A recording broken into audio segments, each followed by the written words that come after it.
வணக்கம் மக்களே. கருப்பு எள் யாருக்கெல்லாம் பிடிக்கும்? ஸோ நிறைய சமையலில் பயன்படுத்தக்கூடிய ஒரு முக்கியமான ஒரு சமையலறை பொருள் தான். வாங்க அதில் இருக்கக்கூடிய அற்புதங்களை பற்றி தெரிஞ்சுக்குவோம். அதுக்கு முன்னாடி இந்த ஒரு வீடியோக்கு ஒரு லைக் கொடுத்துட்டு இந்த ஒரு தகவலை உங்களுடைய ஃப்ரெண்ட்ஸ் அண்ட் ஃபேமிலிக்கு ஷேர் பண்ணிடுங்க. இது அவர்களுக்கு பயனுள்ளதாக இருக்கக்கூடிய ஒரு ஆரோக்கியமான பதிவு தான். நம்மளுடைய சேனலில் நீங்கள் இப்போ தான் ஃபஸ்ட் டைம் பார்க்குறீங்க அப்படின்னு சொன்னால் என்ன பண்ணணும்? மறக்காமல் சப்ஸ்கிரைப் பண்ணிவிட்டு சைடில் இருக்கக்கூடிய பெல் பட்டனையும் கிளிக் பண்ணி ஆல் அப்படின்ற ஆப்ஷனை செட் பண்ணி வச்சுக்கணும்.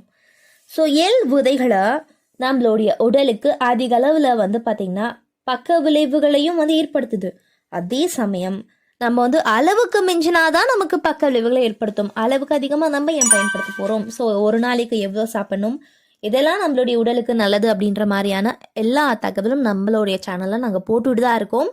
ஸோ வாங்க இப்போ கருப்பு எள்ள காணப்படக்கூடிய நன்மைகள். எந்த உணவாக இருந்தாலும் அதன் அளவு அதிகரிக்கும் பட்சத்தில் விரும்பத்தகாத பக்க விளைவுகளை நம்ம எதிர்கொள்ள நேரிடும். ஸோ எள் விதைகளுக்கும் இதற்கு விதிவிலக்கலது. நம்மளுடைய உடல்ல ஆரோக்கியத்திற்கு எள் விதைகளுடைய பங்கு அளப்பரியது. ஸோ எள் உணவால் பார்த்தீங்கன்னா நம்மளுடைய உடலுக்கு பல்வேறு நன்மைகள் கிடைக்குது அப்படின்னு சொல்றாங்க. எள் விதைகளை அளவுக்கு அதிகபட்சத்தில் நம்மளுடைய உடலை ஏற்படக்கூடிய சில பக்க விளைவுகளை குறித்து நம்ம தெரிஞ்சுக்குவோம். ஸோ ரத்தத்தில் சர்க்கரையின் அளவை பேணி காப்பதில் எள் முக்கிய பங்கு வகிக்குது. எள் விதைகளில் உள்ள நார்சத்து மற்றும் புரதம் செரிமானத்தை மெதுவாக நடக்க செய்து. இதன் காரணமாக நம்மளுடைய உடல்ல இன்சுலின் சென்சிட்டிவிட்டி குறைது. இது நம்மளுடைய உணவுல சர்க்கரையை சிதைக்க செய்து கணையத்துல இன்சுலின் சுரப்பியின் செயலை அதிகரிக்க செய்து.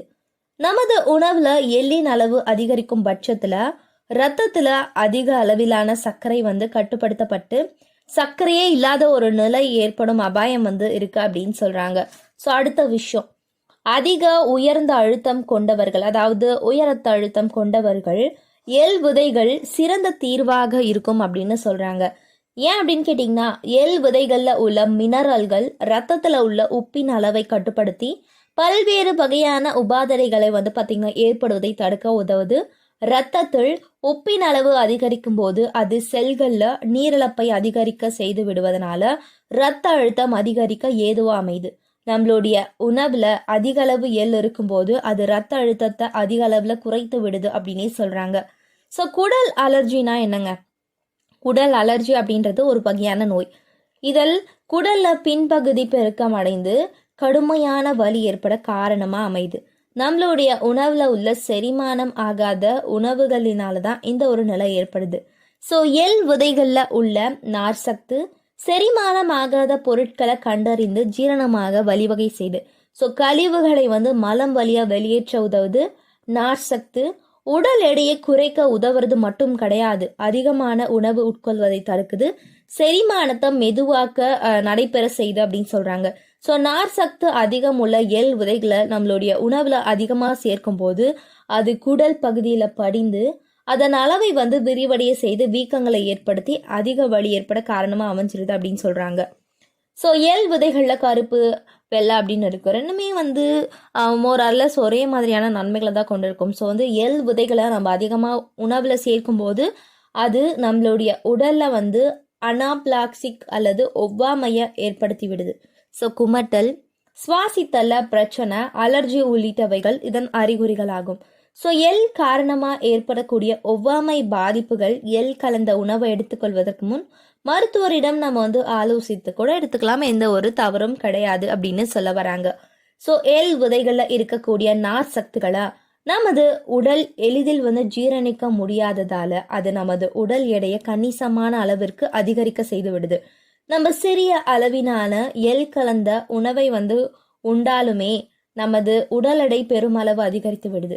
ஸோ இந்த நார் சத்தானது செரிமானம் ஆகாம வயிற்றிலேயே தங்கி நமது உடல் எடை அதிகரிக்க காரணமா அமைஞ்சு விடுது அப்படின்னு சொல்றாங்க. ஸோ எள் விதைகளை நாம் தகுந்த முன்னெச்சரிக்கைகளுடன் பயன்படுத்த மருத்துவர்கள் அறிவுறுத்துறாங்க. ஸோ கீழ்வாதத்தால் பாதிக்கப்பட்டவர்கள் எள் கலந்த உணவுகளை அறவே தவிர்க்க வேண்டும் அப்படின்னு சொல்றாங்க. ஸோ மிகவும் பார்த்தீங்கன்னா மோசமாகி இருக்கிறவங்க, அதாவது ரொம்ப உடல் எடை பாதிக்கப்பட்டவர்களை நீங்கள் கண்டிப்பாக நீங்கள் கேட்டு எடுத்துக்கலாம், எந்த ஒரு பிரச்சனையுமே கிடையாது. நமது உடல் திறன் செயல்பாடுகள் இது மாதிரி நிறைய முக்கியமான விஷயங்களுக்கு வந்து கருப்பு எள் விதைகள் ஒரு அற்புதமான நன்மைகளை கொண்டிருக்கு அப்படின்னு சொல்கிறாங்க. ஸோ அந்த நிறைய நன்மைகளை பற்றி நம்ம கேள்விப்பட்டிருப்போம். அதில் இந்த ஒரு கருப்பு எள் விதைகள் எவ்வளோ ஒரு ஆரோக்கியங்களை கொண்டிருக்கு அப்படின்ற ஒரு விஷயம் நமக்கு தெரியாமலே இருந்துரும். ஸோ வந்து தினந்தோறும் எள் விதைகளை நம்ம சாப்பிட்றது நல்லது அப்படின்னு சொல்கிறாங்க. ஸோ அது மட்டும் கிடையாது, இந்த கருப்பு எள் விதைகள் வந்து பார்த்திங்கன்னா செசமின் மற்றும் செசமால் லிட்டர் ஆக்சிஜனேற்றங்கள் வளமான மூலம் அப்படின்னு வந்து கருதப்படுது. இந்த கருப்பு எள் விதைகளை வழக்கமாக சாப்பிட்றது இதய ஆரோக்கியத்தை மேம்படுத்த பெரிதும் உதவுது. இவற்றில் இருக்கக்கூடிய அந்த செசமின் நம்மளுடைய உடலில் கொலஸ்ட்ரால் அளவை குறைத்து இதய நோய்கள் ஏற்படக்கூடிய அபாயத்தை குறைக்கும். இதனால மாரடைப்பு, பக்கவாதம் போன்ற இதய நோய்கள் ஏற்படாமல் தடுக்க உதவுது அப்படின்னு சொல்றாங்க. ஸோ நம்மளுடைய உடலுக்கு தேவையான நார் சக்திகளுக்கான சிறந்த ஒரு உணவுப் பொருள் இந்த கருப்பு எள் விதைகள். இது வந்து நம்மளுடைய உடல் ஆரோக்கியத்தை மேம்படுத்தி செரிமானத்தை பெரிதும் ஊக்குவிக்க உதவுது. இதனால சீரான குடல் இயக்கம் மேம்படும். இதனை தொடர்ந்து மலச்சிக்கல் போன்ற வயிறு கோளாறு பிரச்சனைகளை சரி செய்யும். இந்த கருப்பு எள் விதைகள் பெரிதும் வந்து உதவுது அப்படின்னு சொல்றாங்க. ஸோ ஆரோக்கியமான செரிமான அமைப்பு, ஊட்டச்சத்து உறிஞ்சுதல் மற்றும் நம்மளுடைய ஒட்டுமொத்த நல்வாழ்வுக்கும் பெரிதும் உதவி செய்யக்கூடிய இந்த ஒரு கருப்பு எள் விதைகள் கண்டிப்பா நம்மளுடைய சருமத்துக்கும் ரொம்பவே பயன்படுது. எப்படி அப்படின்னு கேட்டிங்கன்னா, இந்த கருப்பு எள் விதைகள்ல நிறைஞ்சிருக்கக்கூடிய வைட்டமின், இந்த சத்து வந்து நம்மளுடைய தோல் மற்றும் தலை முடிக்கு அதிக அளவு நன்மை அளிக்குது. ஸோ இதனுடைய நம்மளுடைய சரும நம்மளுடைய பிரச்சனைகள் மட்டும் கிடையாது, ஆக்சிஜனேற்றியாக பயன்படுது. வயதான அறிகுறிகளை தடுக்கவும் இயற்கையான முறையில் பளபளப்பான சருமத்தை பெறவும் இந்த கருப்பு எள் விதைகளை சாப்பிட்டு வரலாம். மேலும் கருப்பு எள்ளில் ஊட்டச்சத்துகள் நம்மளுடைய தலைமுடி ஆரோக்கியத்தை பராமரிப்பதில் பெரிதும் வந்து உதவுது அப்படின்னு சொல்கிறாங்க. ஸோ மக்களே, ஊட்டச்சத்துகள் அப்படின்னு கேட்டிங்கன்னா நிறைய சொன்னேன் நான். நம் உடலுக்கு தேவையான அனைத்து விதமான ஊட்டச்சத்துகளும் இந்த கருப்பு எள்ல வந்து நிறைஞ்சிருக்கு. இது ஊட்டச்சத்துடைய பொக்கிஷமாக கூறப்படுது. குறிப்பாக கால்சியம், மெக்னீசியம், இரும்பு சத்து, பாஸ்பரஸ் மற்றும் துத்தநாகம் போன்ற அத்தியாவசியமான ஊட்டச்சத்துகள் வந்து இந்த கருப்பு எள்ளில் நிறைஞ்சிருக்கு. ஸோ இது வந்து அனைவருக்குமே தெரிந்தாலும் அதை நம்ம எப்படி பயன்படுத்தணும், எந்த அளவுக்கு பயன்படுத்தணும் அப்படின்றது வந்து இருக்குல்ல. ஸோ ஒரு நாளைக்கு ஒரு டீஸ்பூன் அளவுக்கு நீங்கள் சாப்பிட்டாலே அது போதும் அப்படின்னு சொல்கிறாங்க. ஊற வைத்து சாப்பிட்லாம். இல்லைன்னா நம்மளுடைய சாப்பாடுகளை சாலட்லாம் நம்ம சாப்பிடும்போது அதில் வந்து வெள்ளை எள் தூவி சாப்பிட்லாம் அப்படின்னு சொல்லுவாங்களே, அதில் உண்மையான விஷயம் தான். ஸோ நீங்களும் சாப்பிட்டு பாருங்கள், ஆரோக்கியமாக இருங்க. இன்னும் வந்து அற்புதமான விஷயங்கள் இருக்குது. எள்ளை வந்து நம்ம தண்ணீரில் ஊற வச்சுக்கிட்டு அந்த எள்ளை மட்டும் நம்ம குடிச்சிட்டு வரலாம். ஸோ இதெல்லாம் கூட நமக்கு ஆரோக்கியமான தகவல் தான். இது மட்டும் கிடையாது, இன்னும் நிறைய அற்புதமான விஷயங்கள் இருக்குது, தொடர்ந்து பார்க்கலாம். இது போன்ற அற்புதமான தகவல்கள், ஆரோக்கியமான பதிவுகள் நீங்கள் தொடர்ந்து கேட்கணும் பார்க்கணும் அப்படின்னு நினச்சிங்கன்னா நம்மளுடைய சேனலை மறக்காமல் சப்ஸ்கிரைப் பண்ணிவிட்டு சைடில் இருக்கக்கூடிய பெல் பட்டனையும் கிளிக் பண்ணி ஆல் அப்படின்ற ஆப்ஷனை செட் பண்ணி வச்சுக்கிட்டிங்க அப்படின்னா நான் போடக்கூடிய தகவல்கள், அற்புதமான விஷயங்கள் உங்களுக்கு நோட்டிஃபிகேஷனோட வந்து சேர்ந்துடும். ஸோ இந்த ஒரு வீடியோ பிடிச்சிச்சுன்னா மறக்காமல் ஒரே ஒரு லைக் போட்டு போயிடுங்க மக்களே. நன்றி, வணக்கம்.